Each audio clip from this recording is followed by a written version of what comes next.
Hamz, Billy, welcome back to the show, mate. how are you? Thanks for having me. Not bad. I feel like it was yesterday I had you on the show. Oh, yesterday? Yeah, How bro. long's it been? 6 months? Something like that. Something like that? Yeah, bro. I feel like we had a good conversation last time.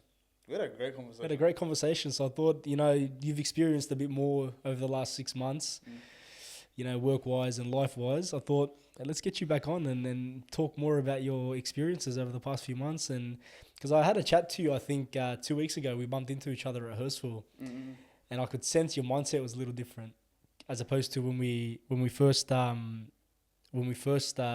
the pod. So I thought, why not? Let's get Hamz on for another chat. How you been? I'm good, bro. How you been? Yeah, not bad, bro. Things. Not bad. Can't complain. Life's family. good. Alhamdulillah, everyone's good. Family's good. Kids are good. What about yourself? Alhamdulillah, bro. Can't complain. Life's Yeah. good. So you've been I see you've been traveling a bit lately. Yeah. A bit too much. Well, firstly, how's it all going? How's Envzn going? Vision's good. Yeah. Vision's going good. To be honest, I'm just trying to figure shit out now. What do you mean? What are you trying to figure out exactly? Well, how far can you scale a digital marketing agency, right? So you say on social media, everyone's like all those coaches, right? I hope you scale to 10K a month. Scale to 20K a month. Are you talking about like the e-com guys or? Yeah, all of them. Yeah. Or scale your content agency to this, scale your content agency to that. Well, after you scale it to a certain point, right? You hire your employees, you build a great team, you know what I mean? What's next? Right? And that's where I'm at, Do I delve into something new? Do I continue scaling it?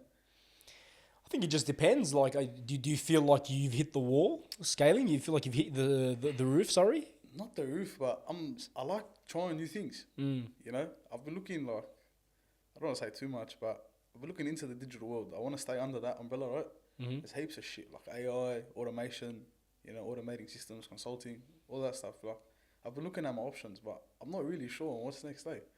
And what do you think's brought this mindset on? Because a bit different to where your head was at a few months back. You want to be honest? Mm-hmm. We were talking about this off camera, but when I went to Dubai, right? Look, I saw that over there, they're very, very ahead of us in a lot of things in terms of the digital world. Even Lebanon. I was in Lebanon for 2 months. And Lebanon, in terms of social media, content creation, everything, they're so far ahead. Yeah. So far. Lebanon? Even the grandma that sits and sells nuts in a corner shop is on social media. You get me? You reckon they're further ahead Way than we are here in Australia, in Lebanon? 100%. Really? Yeah, because they've That's got interesting. nothing. They've got no other way to push themselves out there, And when you look at it in the grand scheme of things, right? When you're in Lebanon, for example, your algorithm targets such a bigger population of people. Lebanon and the entire Middle East, right? You even hit the States. Versus when you're in Australia, it's very hard to break out of this little island. I've noticed that, man. I've noticed that when you post here in Australia, you're not really hitting outside of Australia at all, right? No. You don't. Yeah, it's weird because when I was in Dubai, the last time I was there, and I was posting every day, man, my views just went through the roof purely because I was hitting the whole region as opposed to, Australia. Like I feel Australia is like a little social media bubble. It is. Yeah. To break out of that bubble is difficult because you got to remember the world is so ahead of us. Straight out, in terms of socials, trends, they set the trends, we follow them, right? So then becoming the trendsetters here, you got to do something really, really stupid, in my opinion. Why do you think that is? Why do you think that we're followers as opposed to trendsetters? I feel like Australia as a country is going through somewhat of an identity crisis. Every state you visit, there's something different going on. You know what I'm saying? Like you come to Sydney, right? Yeah. We're in Sydney. It's like Compton and the UK had a baby, and people are just trying to figure their shit out. Yeah. You go to Melbourne, everyone's a bit more just hanging out. Yeah. You know what I mean? Just in a sense. Bit more laid back. Yeah. A lot nicer though.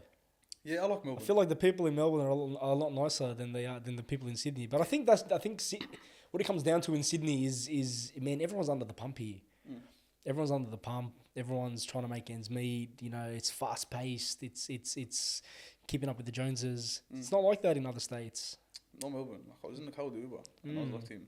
He's like, oh, you know, we're trying to keep up, support my kids. Like, fuck, you know, haram. Like, he's hustling, you know? Yeah. Like, what's your rent? Guys, my rent's $1,400 a month. I was like, for what? A 2-bedroom apartment? $1,400 a month is pretty good.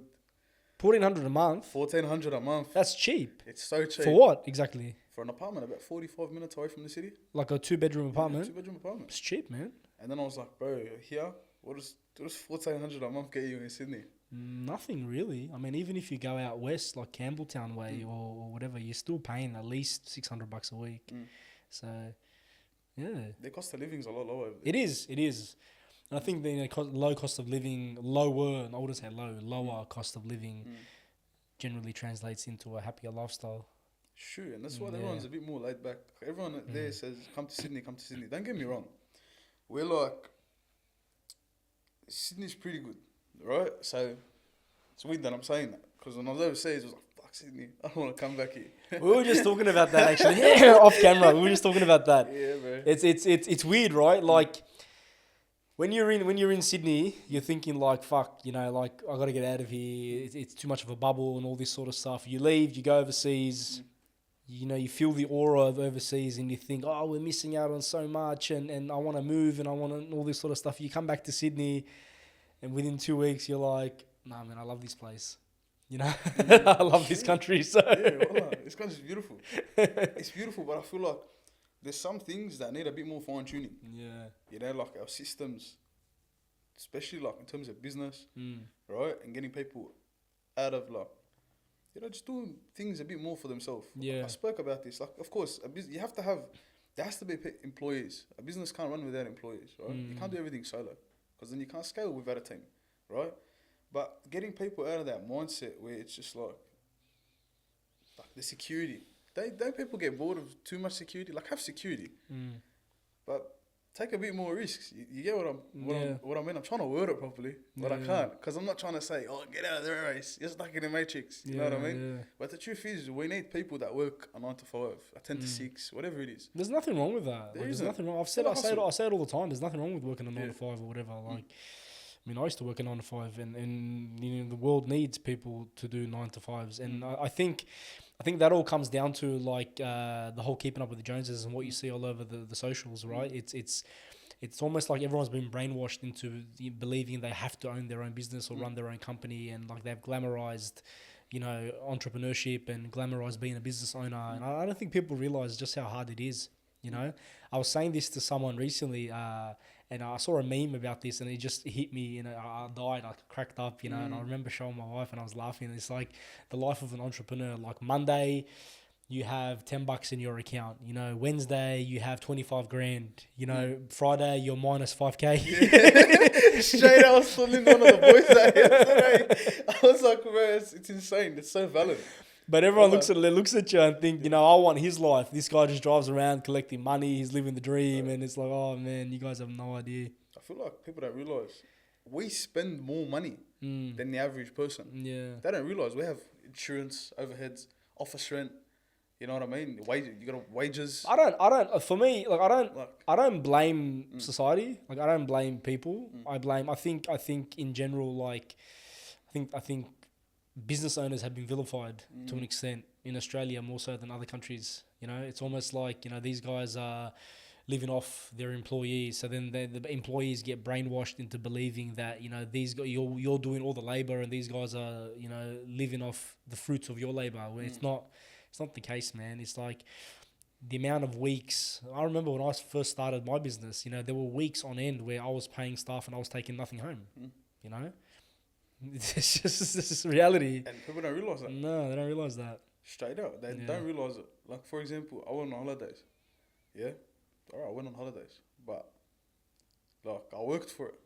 It didn't just pop up. I'm a millionaire, bang, bang. Yeah, no, you saved your money and you went on holiday, man. Exactly, bro. I hustled. I built myself up. And I had the opportunity to take a holiday. It didn't mean that I didn't come back to having to pay wages, rent, all my subscriptions for heaps of things, bro, related to digital marketing. I still had to pay all that stuff. But I hustled and I gave myself the opportunity to take a holiday. You know what I mean? And I might have had it easier in a sense because why? Because I have a business. You know what I mean? I have that freedom. I have that. I can control my time. But when you're on holiday, you're not making money. It's true. You don't have Spending leave. You know, you're not getting 4 weeks annual leave or whatever it is. You know, leave get paid, loading. Get paid while you're away. It's true. It's very true. But being overseas like showed me a lot. Tell me about your trip, man. I know you went to Lebanon and Dubai. You know, tell me about your trip because you've come back. I feel like you're a bit more hungry. You know, a bit. You know, bit of a different mindset. So, how was your trip? Where'd you go? What did you do? Okay, so who'd you see? Lebanon was an interesting place. Mm-hmm. First month there. I haven't been to Lebanon before you. I haven't been to Lebanon in 20 years. Well, yeah, it's been. I was 15 the last time I went to Lebanon, so it's been a long time. So it's obviously changed a lot since I was there last. It's crazy. Yeah. First month there, you're hyped, you're psyched. I'm in Lebanon, it's caca. Is that because it's like you felt like it's your home country, you're at home? Of course. Is that why? 100%. You're free to do whatever you want. There's no laws there. There's no highway patrol. Okay? There's no seatbelts. You get me? There's missiles flying in the sky. Like, it's not your average, you know? Yeah. Versus here, it's different. Right? So when I was there, the first month I was with Chris and my younger brother. Okay? Shout out Chris the Barber. So when we were there, we were just hanging out, bro, exploring, seeing different things, going up north, going to Beirut. I remember when we first got there, right? It's a funny story, right? So we first got to Lebanon, okay? My family wanted to take us to the Dahi. Yeah. You know the Dahi is? Yeah, yeah. All right. Yeah. So we went straight to the Dahi because my jiddo shops there, right? And like my family were born there, you know? That's where they're from, right? Yeah. The Dahi, Hat Tahrik, right? Anyways, went to Hat Tahrik, drove in. Chris has never seen anything like this before. The last time Chris came to Lebanon, he was staying up north, bro. All sunshine and rainbows. Yeah. He's never seen no war-torn side of Lebanon. Two different Lebanons. It's two different Lebanons. Yeah. Straight out. No disrespect to the people of the north. No disrespect. I love them, but it's just it's literally two bro. different Lebanons. Yeah. It is. So we're in the Dahi and he's seeing like all these signs up on the wall of like, you know, political figures, etc., etc. Plus a lot of the destruction. Yeah. Post war last year. He's freaking out. Yeah. He's freaking out. He's like, where the fuck are we? And I'm like, we're in the Dahi. He's like, we're in the where? I'm like, we're in one of the most red hot spots in Lebanon, right? I left him for a second, you know, I was just letting him take it in. I'm looking out the window, right? As I turn around, I see this bloke with his phone like this. I slapped him. I was like, bro, what the fuck are you doing? Do you know where we are? Yeah. Like to the point where you can't record in the Dahi. No, you're not supposed to. Can't record, bro. If you cannot record, you cannot take photos. Okay, you can't look too foreign. They'll think you're a CIA Mossad agent. They'll nab you.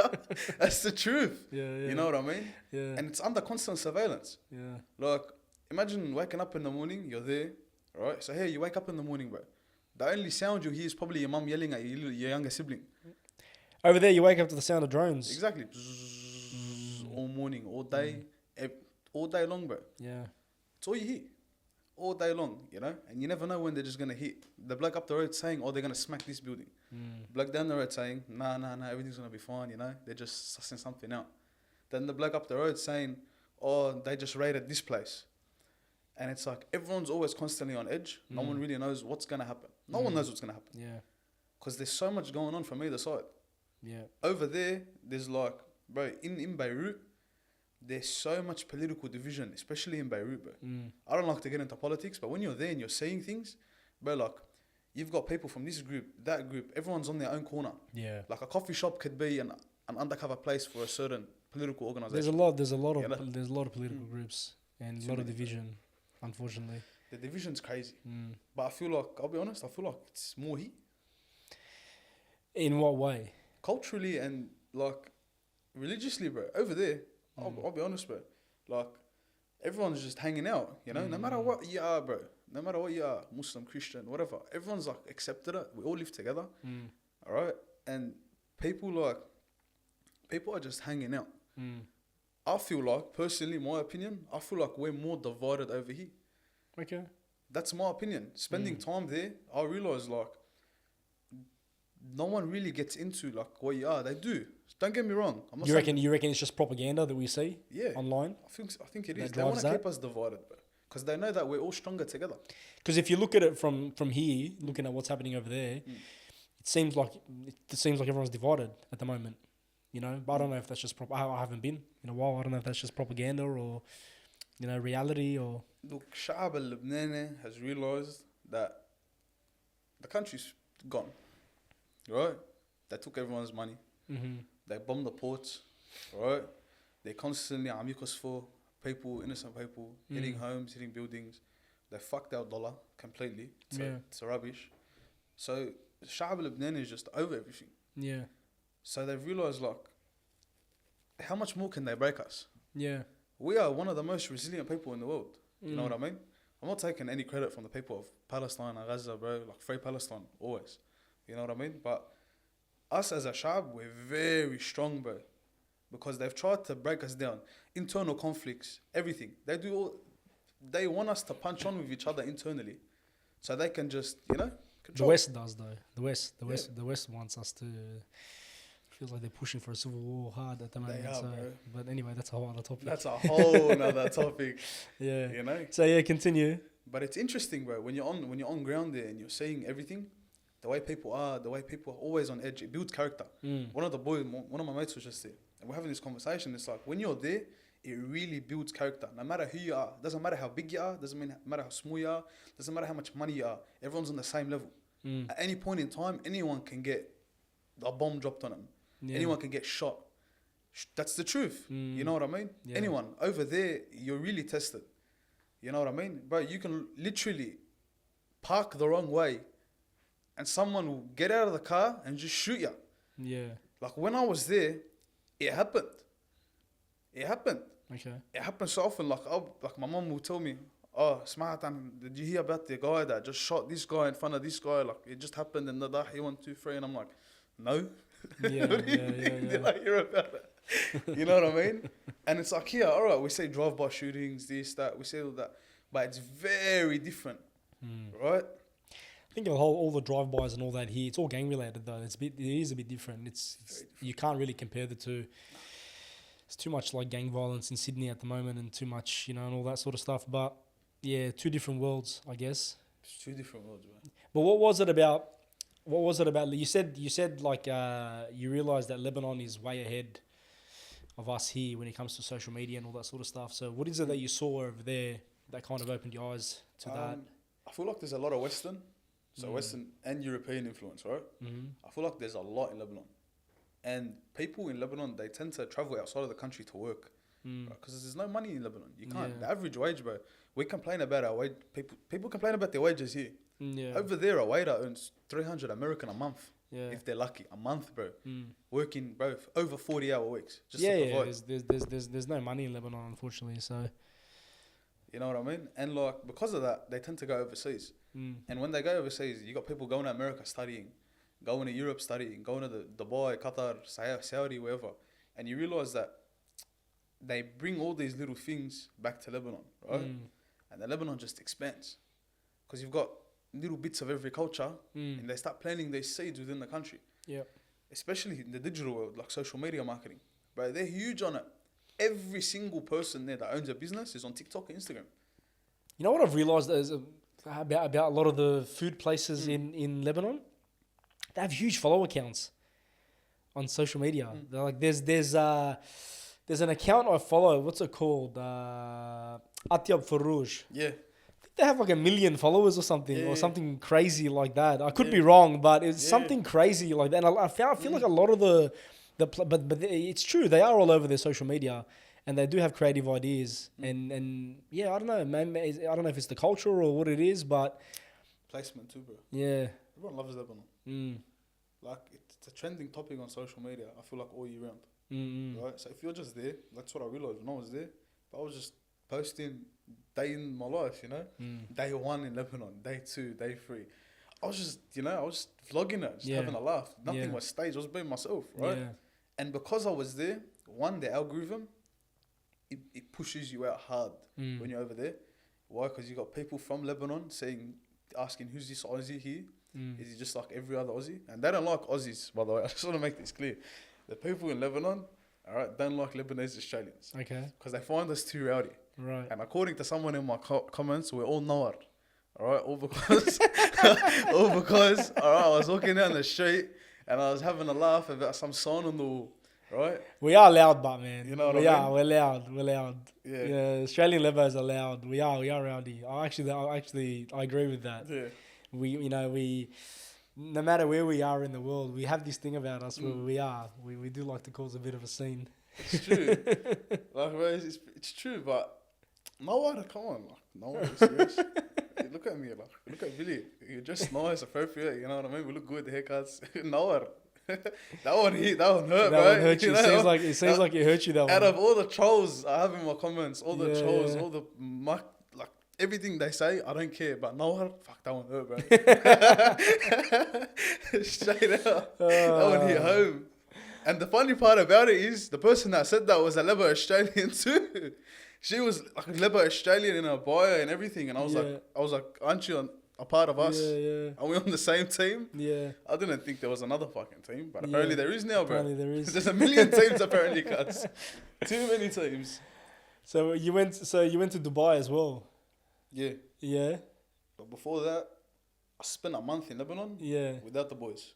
By yourself? Yeah. So my mom and my dad was there, but I was just doing my own thing. Oh, so you went with your parents? Yeah. Yeah. Okay. Yeah. Nice. I took my dad there. Yeah. I had to take him. I went, I booked his flight. I didn't tell him. Yeah. Okay.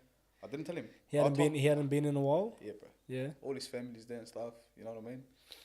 So it was pretty much like a little family trip the first month. Yeah. Just spending time with family and okay. Second month when I was there, I was still with my family, but I was alone. So I was doing a lot of things alone. I was just bouncing around alone, going places alone. And because I was alone, I started to pay more attention to the things going on around me. When I was first there with the boys, we just wanted to have fun. Yeah. You know what I mean? Have fun, on holiday. So initially, let's backtrack a bit. I was only meant to be in Lebanon for 2 weeks. I remember that. I remember Yeah. you said you're only going for like 3 weeks in total or something. The like whole trip was meant to be 3 weeks. Yeah, Lebanon for 2 weeks and 1 week in Dubai. Yeah. That's it. Yeah. When we got to Lebanon, all right, we got there, and then that's when like they started. That's when the Iran-Israel conflict was happening. Yeah, that 12-day war. Yeah, the missiles were flying. Yeah. Closed the airport. So I was like, Yeah. you know what, fuck it, let's extend. Yeah. Chris is sitting there telling me, are we stuck here? he's going, what am I going to do? My customers, my clients, I got a haircut. I'm like, sorry, come on here, bro. Like, you know, you won't lose your rhythm, just cut him They'll off. understand. You're stuck. I go, you're stuck. He goes, what if a bomb drops on us? I go, brother, we're safe here. We're in the mountains, we're hanging out. We're on the Dahi at the time. I go, we're safe, we're fine. You know? And when everything was popping off, and I took Chris down to the Dahi, when everything was popping off, bro, you know? Yeah. And Chris heard a drone for the first time in his life. We're hanging out in the street. Okay? All he hears, bzzz. He goes, what's that? Yeah. It's a drone. Yeah. Looked at me, because what do you mean it's a drone? It's a drone, because it's a surveillance drone. Yeah. He goes, what? Are they going to bomb us? But he was shitting himself. Yeah, Chris? You were shitting yourself for that. Well, I mean, I don't blame him. He's never experienced anything like that before, so like it's a bit so different. Yeah. It was pretty cool, eh? Yeah. I loved it. Wallah, it was so entertaining because everyone didn't think he was Levo, and like when he's looking around. Man, I didn't know he was Levo. I didn't even think he was Levo when I first met him. Yeah. You know, I thought he was Greek. yeah, straight out. Yeah. You know what I mean? And like, because of that, everyone's just sussing him out. Like, bro, you're in hard heck, bro. Yeah. You got photo of this bloke, that bloke, all over the walls, everywhere, yellow and green flags everywhere. You know, it's like, and then there's Chris. You know, and it's like everyone's just eyeing him out, sussing him out. You know, trying to worrying figure about out the next fade. who is this bloke. Yeah. You know what I mean? Yeah. And this bloke's just like, Chris is just fucking tripping out on everything going on. You know what I mean? Like you see little kids on the back of mopeds, 5, 6 kids and a dad. How do they fit on a moped? Like, explain that to me. It doesn't make sense. Yeah. There's no traffic rules, regulations. Throw all that shit out the window. It's a different world. It is a different world. Yeah. It is a different world. But that month I spent alone, it really... Would have been good. It would have been good for your soul. You know, it would have been good for your energy as well. You know, being around your hometown and where your parents grew up, and you know, that's one thing I kind of regret. I regret not visiting Lebanon more often. You know, prior to the war and everything. I spent a lot of time in America and in other countries, and I regret not visiting Lebanon more. But you know, hopefully it will get to a point where, you know, I can take my kids there safely and not have to worry. So Inshallah, bro. yeah, Inshallah, look, it's a beautiful place. It is that whole strip, bro. Like Lebanon, Syria, you know, Palestine. It's a nice part of the world. It's a beautiful part of the world. Beautiful part of the world. Lebanon's landscape is like unmatched, I think. You know what they used to call it? Globally. Yeah, the Paris of the Middle East. Yeah, everyone knows that. Yeah, yeah. It's Like they compared it to even Switzerland. it's old school. Yeah, that was before the Civil War, though. Yeah. Yeah, before all the corruption. And Yeah, Sabra Shatila when they did the camp massacre, Yeah, all of that. yeah, But yeah. there was a lot going on. Mm. Like for a country that's had that much go on, it's crazy because one thing I also noticed, bro, is that where they're very, very different to us, is culturally, right? Mm. So they still hookup culture. Honestly, here Australia is through the roof. Mm-hmm. Hookup culture is through the roof. Younger generation, Mm. forget them, right off. Mm. Over there, that doesn't exist. Mm. Like, all right, you might have it a little bit, you know, but it's a bit more. As in, you mean like guys and girls hooking up? Guys and girls hook up culture. Yeah, yeah, no, Yeah. that's not really a massive thing over there. No, it's what's the word, Billy? Taboo? Is it taboo? taboo. Yeah, Yeah. it's probably a bit taboo. Yeah, you know. it's not like he's different, man. This is a Western country at the end of the day. Bro, Like it's if not. you go out and you touch a girl in a club. Oh, it's different. Yeah, But like, it's not. It's because it's on site. Yeah, Like, yeah. like some little gremlin can spawn. But and it's a just, cultural thing. Yeah. You know, it's cultural, and it doesn't matter if you're like Mm. you know Muslim or Christian or whatever. It's a cultural thing. It's not a religious thing over there. You know, it's a cultural thing. So very different to here, though. Here, it's different culture here. As much as I love Australia and I'm born and raised here, it's just a different culture. That's why we work so hard to kind of, you know, raise our kids the way we want to raise them, as opposed to you know how the system course. wants to raise them. So. It's true. It's true. But like over there, everyone's so kick back. You know what I mean? Mm. Like everyone's just hanging out. Everyone's living life. Yeah, they just You know, it's living life. But you can say that about a lot of countries. Out of most people you speak to that leave Australia for a holiday will come back and say the same thing. Whether they go to Europe or they go to the Middle East or you know, wherever they go, it's a different life. It's just Australia's culture is work based. You know, our whole everything is built around work, career, buying a home. Property, making money, keeping up with the Joneses, getting by, high cost of living, high tax. There's a lot of things in Australia that are very different to overseas. You know, overseas is a little bit different. People are living. You know, like in Europe, for example, a lot of countries, you know, they close for lunchtime and they go home and they have a little nap and they come back and then they open a bit later and 10 p.m. at night, you go out onto the streets, whether it's Lebanon, whether it's Portugal, whether it's Spain, wherever it is, there's people around. Here, everyone's just so burnt out from work, whether you're a business owner or you're doing a 9 to 5, everyone's burnt out. You come home and no one wants to see no one. No one wants to talk to anyone. No one wants to hang out. If someone messages you, oh, I'm busy, like everyone's just so mentally fatigued here, more so than physically. So I think that's just an Australian thing. Or it's not a Australia-Lebanon difference. I think it's Australia-the world difference. Sure, Yeah. it is an Australia the world difference. Mm. And I feel like it tends to, because of all of those things, right, that you said, people tend to self-sabotage a lot of their relationships, bro. Mm. Not even like relationships like with a partner, friends, Like mates and stuff. family, everything, you know. I feel like people value good relationships overseas, you know what I mean? They value spending time with their friends. They value spending time with their partner, you know, they value spending time with their family. I feel like we don't as much here. But do you think it's just do you think it's purposeful though? I don't think it's purposeful. I don't think people go out of their way to like devalue a friendship or their relationship with their kids or whatever. Everyone's just so busy. Everyone you speak to is like, oh, I'm so busy. I'm so busy. I'm so busy. Now, I don't know if everyone's actually busy or whether we've just conditioned ourselves to believe we're busy. Because let's be honest, what are we all doing at night? True. You know, what are we all doing? Nothing. You know? I get Hanging out. what I just said earlier, you know, the mental fatigue. Maybe we convince ourselves that we're so busy that we just want to chill at night, and that's the difference, you know. And I think spending time with friends and family and loved ones and going out at night and after work, and I think that's good for you, good for your soul. It's good for your mental health. It's I think we've lost that here, unfortunately. We have.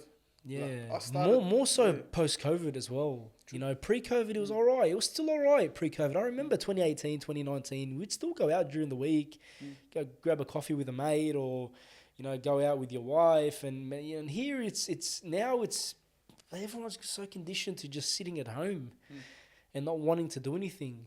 It's very true. Yeah. Life was a bit more flowy, bro. Yeah. It was a bit more flowy. Like life was just life. Yeah. So I don't think it's just a Lebanon thing. I think it's an Australian culture. I think culturally in Australia we've all been conditioned now to convince ourselves we're so busy. We're all mentally fatigued. We're all burnt out. We're all trying to make ends meet. Business owner or not, that by the time you get home, and especially if you have kids, you want to spend those couple of hours with the kids. By the time they're in bed, you just don't want to do anything. It's a shame.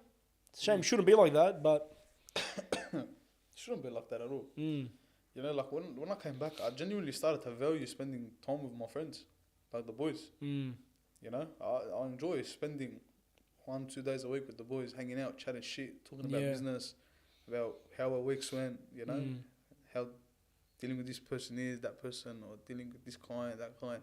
Just, sussing out how it goes in the industry, or just talking about life, I started to value that more.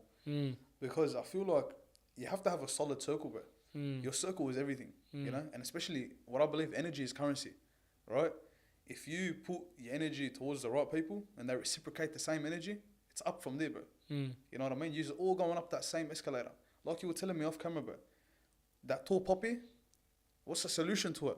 Well, Billy figured it out. He figured it out. It's not that he figured it out. The antidote. It's not that I figured it out. It's just common. I just feel like it's like you surround yourself with a few good mates, that all have a similar goal. I mean, it's almost cliche. It's what you see on social media. It's real though. You are who you surround yourself with. If you surround yourself with like-minded people that want to build businesses, people that want to grow, people that want a better life, it allows you to bounce ideas, bounce energy, all that sort of stuff. It's very unlikely you're gonna cop any tall poppy in that circle.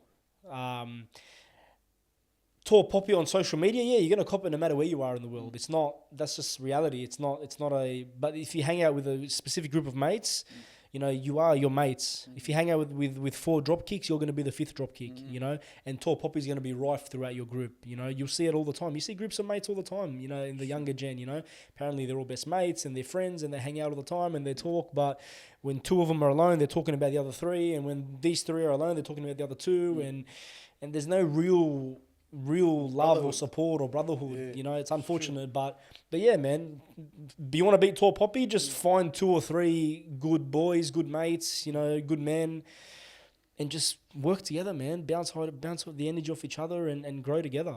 You're barely gonna, unless you're active on socials, you're not really gonna cop it. So true. And the whole tall poppy thing as well, man, like as much as it's a big thing in Australia, more so than anywhere in the world, I find a lot of people use it as excuse. It almost becomes like an excuse for them to not start that business or not, go after that job, or you know what I mean? It's like, oh, that's too much tall poppy, no one's gonna support me. And man, it's how do you know if you don't start? Number one. And number two, it's like, well, you're not starting something, you're not starting a business, or you haven't developed this idea and you want to start a business or build a brand purely to service the 10 people in your life. So it's like, oh, no one's supporting me. Well, fuck them. They're not supporting you. Fuck them. There's a whole world out there. It's true. If you're starting a business or a brand or something, and you're worried about your 10 people or your 20-person family supporting you, you've already lost, man. It's true. You've already lost. Yeah. So it's yeah. That's my personal opinion on the matter anyway. He's got the antidote. We're gonna clip this. Chat. He's got the antidote.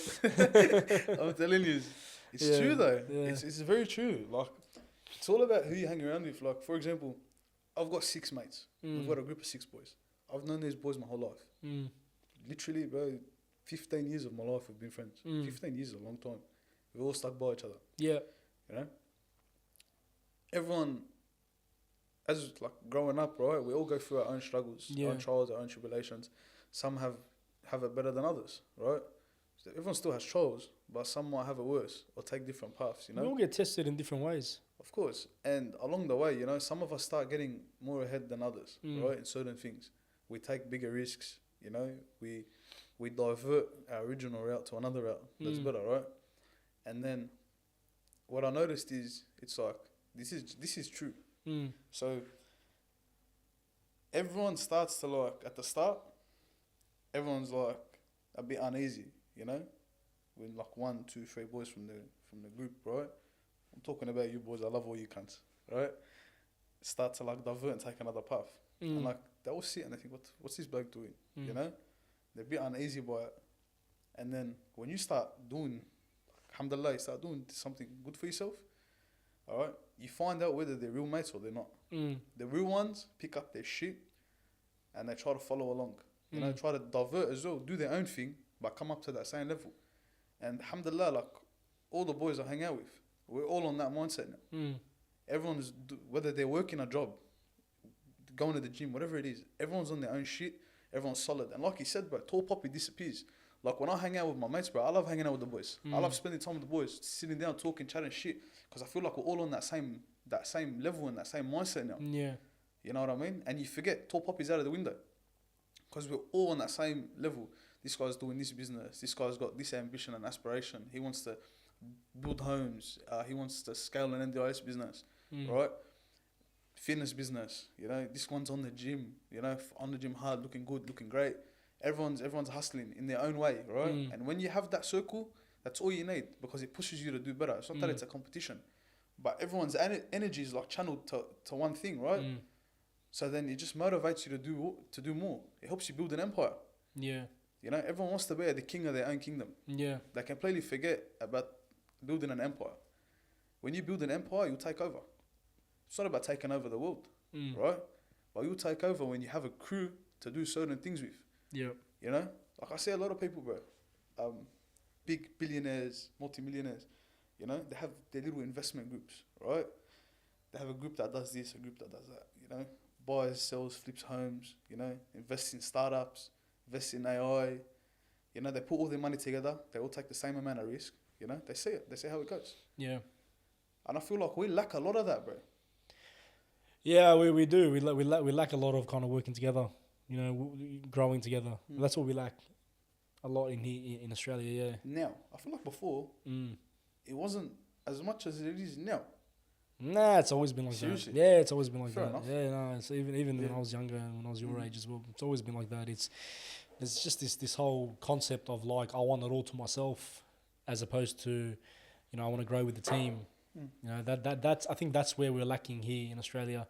You know, because if you really want to scale something, you really want to grow, you need the right people around you. You need a team. You know, you all grow together. And I think what people don't realize is you know, there's this whole thought of like, oh, if I make X amount, it's all for me, if it's mine. But if I have 3 partners, then that's going to get divided. Well, no, not really, because if generally speaking, if you have 3 partners, you're going to make, you know, X amount more, which means when you split it, you're probably going to make more than what you were making when you were, you know, just on your own. Because you're going to get more done, you know, everyone working to their strengths, and there's a lot, like you said, a lot more manpower. But yeah, that's cultural. Yeah. And also, one other thing is like having the right partner. I'm not talking in terms of like business partner. I'm saying having the right partner. Like having the right woman by your side is very important when you start to grow. Yeah. Very important. Like you're married yourself, right? I'm not married. You know, inshallah, I do get married. I love to get married, bro. Yeah. You know what I mean? Marriage, I feel like, is a very, very, very important thing in a man's life. Woman, not women. A woman. Yeah. Like she grounds you. If she's the right woman, she grounds you. She levels the right, you out. the right woman. Yeah. You know, because us men, we have a million things going on in our mind every day, and the right woman should offer that comfort, care, support. You know, and they see things from a different perspective to we see it, right? Yeah. So you might look at one thing from one avenue, they look at something from another avenue. And I feel like that input, subhanallah, it just helps. You know, like, I don't want to get all religious, but like God created us a spouse that was for us, you know? Everyone has their partner. Yeah. Right? That's what I believe. And when you find that right person, it's very, very, very important. Yeah. And I don't feel like the hookup culture that's happening here is helping people with that. think it makes things more difficult now, Mm. right? To find the right person that has the right goals, aspirations, and ambitions. You know, like what's our age gap? How old are you? I'm 23. 12 years? 12 years, all right. Yeah, 12 years. I promise you, if you were to come to my age, like if you right now were to be 23 and you'd see the way it is socially, you think, what the fuck is going on? Yeah, I grew up in a different time though. Take yeah. me back. Yeah, different time, bro. Take me back, fuck this. I'm telling you, bro, like toxicity Yeah, is so common. yeah. People thrive now. People love having toxic relationships. Everyone that says, oh, I want this in a man, I want this in a woman. It's all bullshit. It's all bullshit, brother. You just love the toxicity. You just love the chase. It's all bullshit because they end up with the same sort of guy or the same sort of girl over and over again. So it's all bullshit, bro. It's like a cry for help, essentially. Yes, bro. Like, Yeah. oh, my ex did this to me. Yeah. And my ex, bro, shut up. Yeah. You have the choice. You have the choice to, you know, and like when you say a pattern, bro, if you have a bad experience, it's pretty normal to say a pattern, right? If you start saying that pattern again, just leave it. Yeah. You know what I mean? But then again, like, people, it's very hard to find someone that's on the same wavelength as you. Yeah. That wants to, you know, achieve the same goals as you, right? And having that person by your side, I feel like is very, very, very essential, especially if you have targets that are up here, right? Not to say that you can't do things alone, right? But it just complements you, bro, along the way. Yeah, look, if you have the right woman, if you have the right, it's awesome building your life from the ground up when you have the right woman by your side. You know, she'll keep you grounded, level-headed. You know, she'll give you that emotional support, and you know that's why I'm grateful for my wife. You know, we built everything together essentially, but yeah, it's yeah. I wouldn't to tell you like what it's like today. I don't. I mean, I wouldn't know. So, but I hear it all the time. I hear it all the time that you know it's different. It's worlds apart to when I was your age. You know, finding the right person and all that sort of stuff. But that's all. I blame social media. Fuck social media for everything. You know, I blame social media for everything. Like we grew up in a time we did have social media when I was in my early 20s, but it was all new. You know, Instagram was new. There was no TikTok. Facebook was a few years old. Different worlds, different time, different. Yeah, so it's very different. So for me, I wouldn't be able to tell you what it's like, or I wouldn't understand it. So people have too many options. Yeah. People have too many options. It's like Netflix, right? You turn on Netflix, you don't watch anything. Yeah. Because you start flicking through it you don't end up watching anything, you know? When you have too much to choose from, it's... No, I'm grateful, man. I'm grateful. I grew up in a different era. I'm telling you. But it's true, bro. Like, everyone's got too many options. Yeah. And it's not healthy, bro. Yeah. You know what I mean? Like, and I feel like there's a lot of factors that influence this, right? Constant dopamine, right? Constant dopamine, right? Social media is a constant dopamine hit, okay? And I feel like people have like depleted their natural response to dopamine, right? Getting dopamine from things in the real world, in real life, kicking a ball at the park, going for a coffee, you know, having a laugh, going for a walk, right? To these short hits, right? I mean, but you see it all the time, man. How many people do you see at the park with their kids and their kids are running up and down the slide and they're on their phone? Like you see it everywhere. What about the trains? Well, forget about a train. Look at the food courts. You know, and when you go to a food court and you grab a meal to eat or whatever, everyone's just head down and it's crazy. The train is scary, Billy. Yeah. Billy, Well, I haven't been on a train in a while, so. Billy, bro, the trains are scary, bro. Like the shit you see in the movies, bro. Like I walked onto the train a couple of weeks ago. I can't remember why I caught the train, but I walked in, and it was just like when everyone had finished work, and it's just like everyone's a zombie. Just silent. The train is silent, and everyone's just, you just hear their thumbs. Yeah. And I'm looking around, and I'm actually recording. I'm thinking, what the fuck is going on? Like, where am I? This is literally Keanu Reeves, and I'm in the Matrix. Yeah. You know, what is it? Blue pill, red pill? Something Something like that, guys. Yeah. You know what I mean? Like, it's crazy. Yeah. And back to what I was saying, like, women these days, I'm going to speak about something controversial. Women these days have too many options. Mm-hmm. And in Australia in particular, spending time in Lebanon, I realized in Lebanon, the girls there value good, educated men. I'm not talking educated uni degree. You don't have to have a uni degree, but I'm talking about educated men. Educated on life, educated on what they want to do, someone with goals and aspirations. You know, over here, it's very different. Yeah. Women like that chase. They like that toxicity, right? And it's not to say that Sydney men aren't any better. Maybe the younger women, man. I don't know about the older women. Bro, even today. the older women. You think so? Yeah, bro. Everyone's fucked up. Okay. Everyone's got their own experience, bad experience. But it's not to say that the men are any better, right? It goes both ways. Everyone's just like, men get comfortable, then they have too many options on their socials, and it's like, sack this one. Breaks this one's heart, she can't trust men anymore, it's like next. And it's a bad cycle. Social media is really fucking up our relationships, bro. Even Woolies and Coles last year reported their highest level of single shoppers ever. You know what I mean? That's crazy, bro. Yeah. You get me? Yeah, but more and more people are not getting into relationships now. Globally, though. But why? It's not just here. It's globally. But I don't get why. I don't know.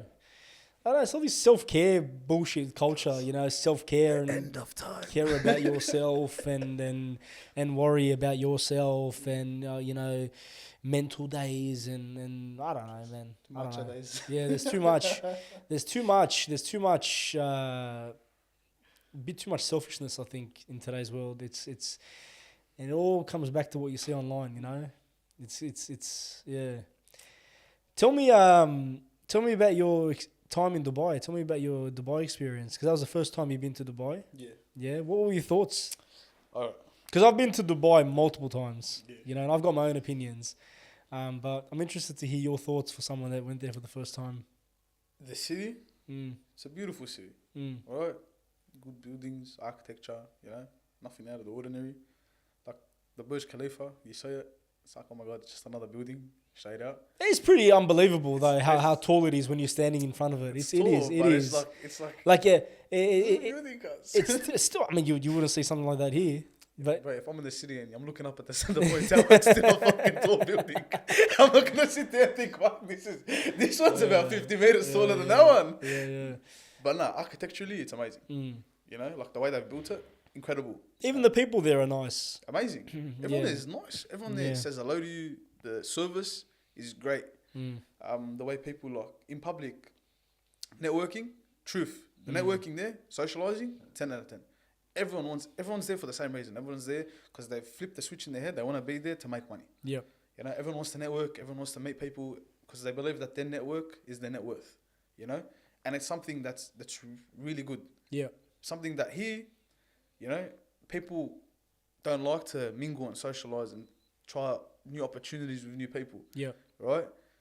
And I understand why to an extent, you know, building trust, you know, it's very essential, 100%. But over there, people like to go sit down and have a coffee. There's a lot more networking. There's a lot more socializing, networking. Yeah. Again, but I don't think that's like a Dubai thing. I think that's that regional thing. Yeah. Fuck it. Yeah. So what were your thoughts though? What did you like? What did you dislike? Did you get caught up in the aura? Yeah. Yeah. Fuck yeah. I feel like it hit me a bit. I was enjoying it. Honestly, I was enjoying it. I have family there. You know, I was enjoying it.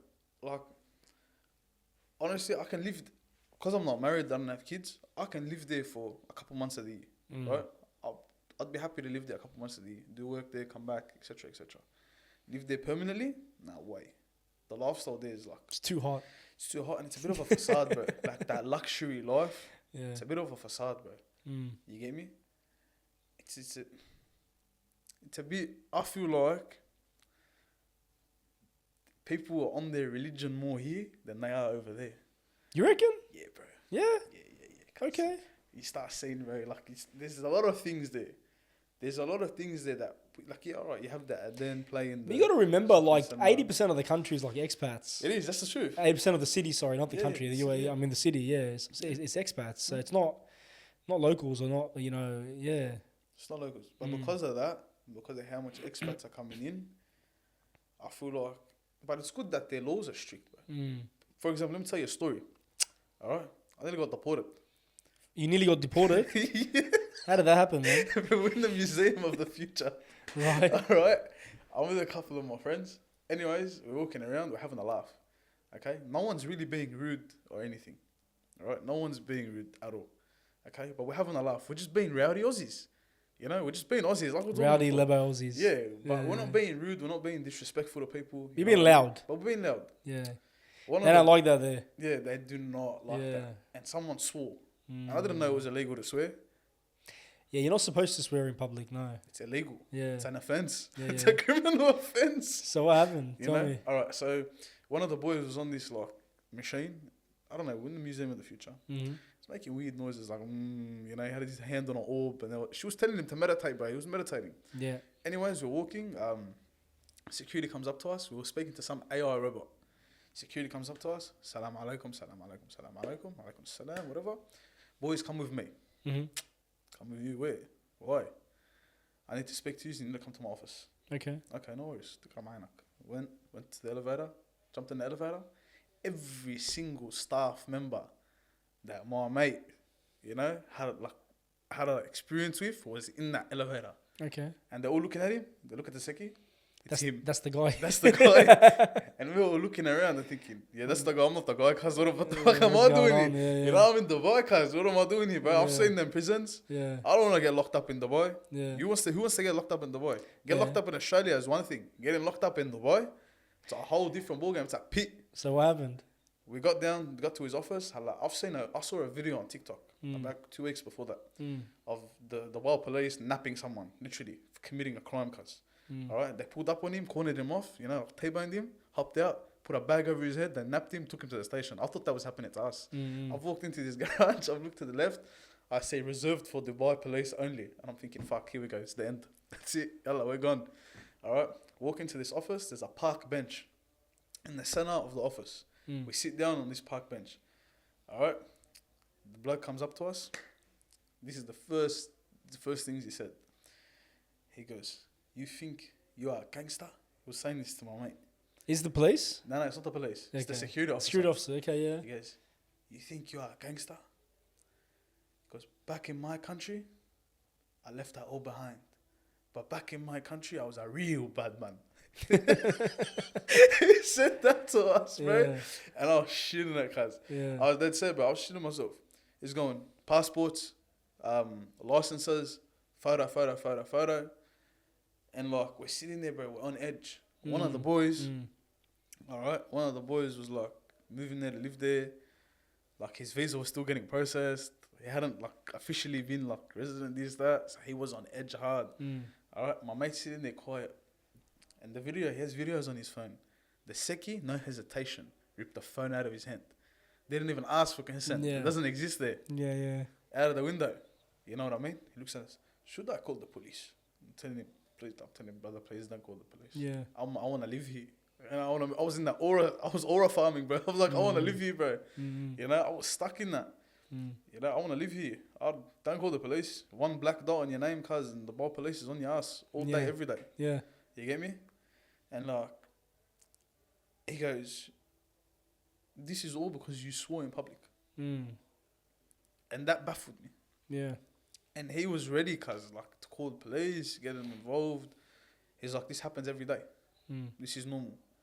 He goes, but because he apologized, had nothing to do with any of us. He goes, because he apologized and he took accountability and he wrote a statement, brother. This bloke wrote an essay. He goes, I'm not going to call the police. Yeah. But from Dubai Museum, the future, you're not allowed to come here without getting checked. Like, you have to get checked. Every single time you come here, you have to get checked. And you will be under surveillance every single time you walk into Dubai Museum of the Future. Because they think that every time, even though it wasn't me or any of the other boys, because we were associated, that's it. We're on the same level. And you know what? What's funny is they have that instilled in their culture, right? What you were saying before. You hang out with 5 bananas, you're going to be the 6th banana. Yeah. Right? Same thing. In their head, you're hanging around with a banana, you're all fucking bananas. That's it. Even though you weren't doing anything. And they can say that still, by association. They're very strict, bro. It was fun. It was interesting, man. Straight up. I thought I was... sounds like a fun little... Yeah, it was the best part of my trip. I thought I was getting napped, bro. Yeah. And the roads there are fucked up. Oh, driving there, yeah. If you haven't driven there before, it's full on, yeah. Yeah, you miss an exit on the highway and you're going for another 10, 15 minutes. So, I remember. remember the first time I went, I missed an exit on the way back to the hotel, and it was like it added like 15, 20 minutes to the drive. But crazy. yeah. No, look, it's beautiful there. I love the culture. I love the city. I love the vibes. I love the networking culture. It's definitely a hub if you really want to grow a business or build something. You know, it's definitely the place to do it or the hub to do it. But yeah, it's more so lifestyle. You know, whether it is hot, you know, and all that sort of stuff. But yeah, great country, great city. It is, bro. The system is built, like the way they've built the system is that they want people with businesses to thrive, right? 0% personal tax, Yeah. 9% corporate tax, Mm. right? Like, don't get me wrong, there's still other fees. Mm. So there's still like licensing fees, visas, etc., etc. But in the grand scheme of things, if you know how to do business internationally, it's a great hub. Mm. It's a great hub. Like if you do business in the rest of the Middle East, you know, you start to tap into Europe, you make European connections. It's a great hub. It's a great hub to start. Yeah. You know, it's amazing. Like a lot of people there, you know, like, and I feel like having that freedom is great. But then it comes back to, all right, bro, you get married, like we're saying off camera, you have kids, right? Do you want them to grow up there in like all that sunshine and rainbows? Like over here, you feel like it's a bit more gritty, you know? They're exposed to the khara. Yeah, it's a personal choice, man. It's personal choice where you want to raise your kids and like what sort of lifestyle you want for them, and yeah, it's yeah. Look, but I mean, every country has its pros and cons when it comes to raising a family. But yeah, now Dubai is a great place. It's safe. It's good for educational wise and all that sort of stuff. Australia's beautiful when it comes to nature and like it's just take a stroll down to the beach after school, and it's has its perks, you know. I think at the end of the day, like you got to kind of get the best out of where you are, you know, and not get overly caught up in looking at other people and what they're doing and what's on social media, and you know, got to make the most of what you have. So Of course, bro. yeah, Coming here, like coming back, it made me more grateful, you know, for what I have, especially spending that time in Lebanon. It made me more grateful, bro. Like, yeah, you say there, people are really doing it tough, bro. Like people don't have electricity to power their fridge, to put their food in the fridge. They don't have water to shower in. Yeah. You know, like people are really doing it tough, and yeah. everyone here's very ungrateful. for Yeah, the small yeah. things. It's yeah. When you leave Australia and you come back, you know, generally you come back with a bit more, you know, a bit more gratefulness in you. You realise what, you know, how easy we have it here and how good we have it here as opposed to most parts of the world. So we are blessed. We are blessed to be here. Despite everything, we're blessed to be here. What's next for you, man? What's the plan? What's the goal? You're still growing in vision. But what else is happening? What can we expect from you in the next 12 months? Oh, so I'm going to China. Going to China? I'm going to China. So what's the plan with that? So like with the episodes I do, I don't know, like I want to travel to different places in the world, you know? Like of course there's a purpose. I'm going to China. I'm not going to say where I'm going, you know, to keep that under the wraps. But I want to do like episodes in different countries, you know what I mean? I feel like it just adds a bit more. Like a social media series kind of thing, yeah? So like, I've got the series going. Okay. Up to like episode 8. I've Alright. got episode 9, which is in Lebanon. Episode 10 is in Dubai. Then there's going to be China, Tokyo. Yep. Right, and then whoever else I end up, you know what I mean? I want to travel the world. I want to see the world. You get me? I want to travel the world for the right reasons. Yeah. You know what I mean? Like the average 21, 22-year-old, 23-year-old, yalla, let's pack up, go to Europe for 6 weeks, party, bender, this, that. I don't want to travel the world for that. You know? I feel like traveling the world is an investment at a young age. Right? You meet new people, you meet people with different mindsets from different cultures, you know? And if you pick these people apart and you take key things from each and every one of them, it really helps develop your character and develop you as a person. Yeah. And that's what I noticed, especially spending time in Lebanon and Dubai. Yep. Because I've met people that travel the world, that do business internationally, you know? Yep. Qatar, Dubai, and Australia, there's big money in these places. And it's not about the money, but it's like, how did they get to that level? What did they do? Yeah. What type of character did they have to become to network with these people, right? And it helps develop you as a person, rather than just being like every other person around my age group and just going to Europe for a bender, hopping on it for 6 weeks. For what? What? So I can take a couple snaps and say it when I'm 50 years old. Oh, I went to Europe with the boys and I was on the bender. Because relax. Yeah. Bro, what? Like what? There's so many other things you can be doing with yourself. Mm. You get me? No offense to you if you ever went to Europe with the boys. Me, no, I've never been to Europe. You know, no, Fair. I went to the US with the boys when I was younger. But yeah, but I mean, each to their own. Everyone's on their own like little path, and if people want to, go on a bender, that's up to them. You know, it's more so focus on yourself and build your own knowledge and yeah. So China, Japan. Are you working on anything else like brand wise or business wise or? I said this at the start. I want to go to the first podcast we did. I want to get into like clothing. Okay. I want to get into it. I want to get into it right. I don't want to be just like every other brand. Excuse me. I don't want to be like every other brand out there. I want to be more lifestyle. I'm more of a lifestyle brand. I want to connect with people, build a proper community. Yeah. You know what I mean? I want a community for everyone to be a part of. Yeah. I want them to see the vision. So clothing's next in line for you? Hopefully. Yeah. And maybe other things in the digital world. Okay. Digitally.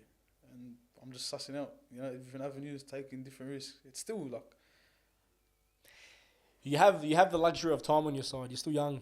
Yeah. You still have a lot of time on your side and, you still have time to make mistakes and learn from them and build. But no, good on you, man. Hats off to you, bro. You got a good head on your shoulders. I love that your head's screwed on and you're chasing big goals and all that sort of stuff. So well done. Most people your age are, like you said, out partying but respect, man. I appreciate it. Like, don't get me wrong, bro. Like, when I was in Lebanon, I went out, bro. I had some fun. Everyone has a voice. I'm not gonna sit and act like it, but I wasn't bending in it. You're not basing your life around that. Nah. You're letting off some steam every once in a while, which is fine. That's normal. Of course. But I was still working when I was overseas. Had my laptop, everything. Like, the luxury of what I do, honestly, is that I can work anywhere in the world. Yeah. That's one of the luxuries of doing digital marketing. Yeah. Right? Is that when you have certain things set up, certain systems in place, you're able to work anywhere in the world. That's true, yeah. You get me? Alhamdulillah. I thank God for that. You know what I mean? Allah gave me the opportunity and I took the opportunity. Yeah. You know what I mean? So I'm grateful.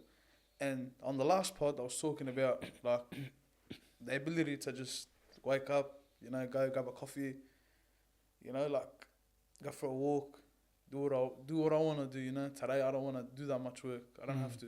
Alhamdulillah, I'm at that. Yeah. You know what I mean? Like if I feel like I need a day to like just breathe, I'm at that. You know what I mean? Alhamdulillah, I've gotten there. And it's something I'm very grateful for. Because it just hit me. Like I used to speak about it and now it's like I'm here. I'm there. You know what I mean? But there's still so much to work towards. Because like I said, the second that you get too comfortable, that's when everything comes crashing. And I got comfortable. Nah, comfort's the killer of ambition and dreams, man. I did get comfortable. Yeah. When I was overseas, I did get a bit comfortable. And I realised things started to slowly, fall out of place. Yeah. But it's good that I caught it early. Because it's like a disease, bro. It'll start spreading. Comfort is a disease. You get too comfortable, all right, you're just going to fall, you're going to tumble, you're going to break. All right, it's comfortable and content. It's two different things. Be content, alhamdulillah. Be grateful for what you have always, but never get too comfortable. Because that's when you start getting blindsided. And you self-sabotage yourself. You know what I mean? You do, you genuinely. And like, you've been in business forever. And like, not forever, you're not that old. This guy's made me like, 100 years old or something. You've been in business for a while, And like, I feel like you'd understand what I'm saying. I do, man. I do. Comfort's a killer of dreams, bro. Anytime I get comfortable, my wife just snaps me out of it. Like, what are you doing? Like, you got to jump onto the next thing and the next thing and the next thing. But yeah, man, it's been awesome chopping it up with you again. Different mindset to when you were here last time. So it's amazing what some travel and a bit of life experience can do. Of course. And man, I look forward to see what you're gonna do over the next 12 months. But even I don't even know what's gonna happen in the next 12 months. Hey, I'm excited. Well, you know what? We'll chop it up again in 12 months from now. So you'll probably 100%. Be a whole other person then. 100%. But yeah. But thanks for coming back, Hamz. I appreciate the conversation. It's been a good convo. It has been. We'll do it again. For sure. My pleasure, bro. Appreciate you, my brother. Thank you.